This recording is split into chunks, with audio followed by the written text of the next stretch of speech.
Magandang araw po sa lahat. Ayon sa direktiba ng ating Pangulong Ferdinand Bongbong Marcos Jr. at sa naging pag-uusap namin ni Secretary Giovanni Lopez, nais kong linawin ang ilang katanungan tungkol sa paggamit ng e-bikes o e-trikes at iba pang LEVs sa ating mga kalsada. Marami pong lumalabas na impormasyon online, kaya mahalaga na malinaw natin na ipaliwanag kung ano ang pinapayagan, ano ang bawal, at ano ang umiiral na batas na sinusunod ng LTO. The LTO has a clear legal authority to enforce traffic laws and when necessary to impound vehicles, including LEVs, when they are illegally using national roads and endangering other road users. Ang Electric Vehicle Industry Development Act o EVIDA at ang IRR nito ay hindi nag-aalis ng kapangyarihan ng LTO. Sa katunayan, nililinaw ng EVIDA IRR na tanging mga LEV na pang-exclusive private use lamang at hindi nakalaan na gamitin sa anumang public highway. Ang exempted sa registration sa DOTR at mga attached agencies nito. May maling akala po na dahil may mga LEV na exempt na sa registration, wala nang kapangyarihan ng LTO na umaksyon. Mali po iyon.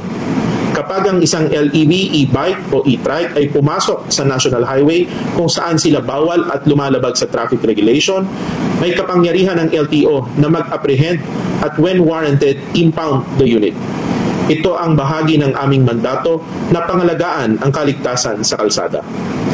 Hindi rin po ito bagong batas. Matagal nang bawal ang e-bikes o e-trikes at iba pang LEV sa national road at highways.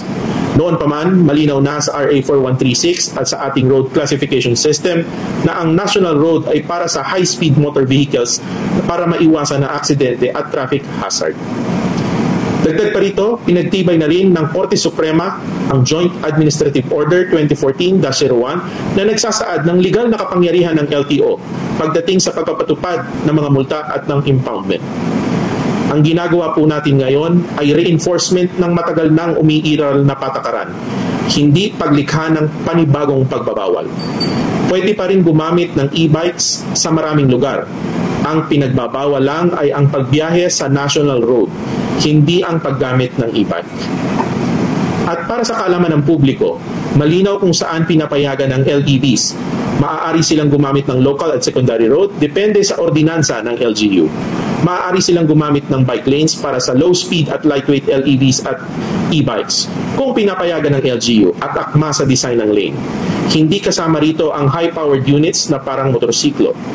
Maaari silang gamitin sa loob ng subdivision, private roads at private compound.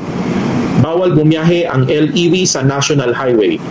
Pero pwede silang tumawid bilang bahagi ng normal traffic flow.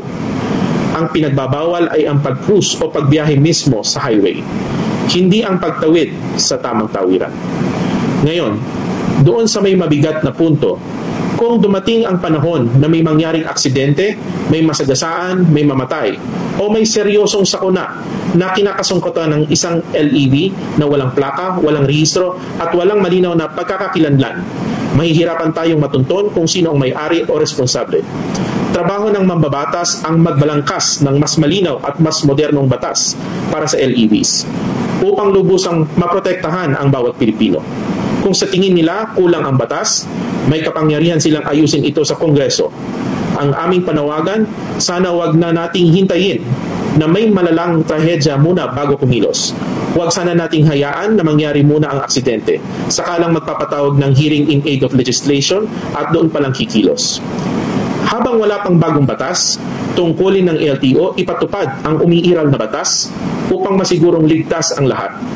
Maglalabas kami ng guidelines at information campaign para maliwanag kung saan pwede at bawal ang LEVs. At bilang tugon sa mga hinaing ng publiko, nais ko pong linawin, narinig ng ating Pangulong Bongbong Marcos at ni Secretary Giovanni Lopez ang inyong concern. Kaya pansamantalang walang impounding operation habang nagpapatupad muna kami ng malawakang information drive upang bigyan ng sapat na panahon ang lahat na maunawaan at makasunod sa umiiral na regulasyon. Simula December 1, 2025, magiging visible ang ating LTO enforcers and personnel sa mga kalsada para isulong ang information drive at ipaliwanag sa publiko ang tamang paggamit ng LEVs. Pagdating sa January 2, 2026, magsisimula na ang strict enforcement at wala ng extension. Kasama rito ang apprehension para sa mga lalabag sa pagbabawal sa National Highway. Sa huli, iisa lang ang layunin ng LTO, hindi upang pahirapan ng publiko, kundi upang matiyak na ang ating mga kalsada ay ligtas, maayos at may malinaw na pananagutan ng bawat gumagamit nito. Kasama na ang mga gumagamit ng e-bikes, e-trikes at iba pang LEVs. Maraming salamat po at ingat po tayo sa biyahe.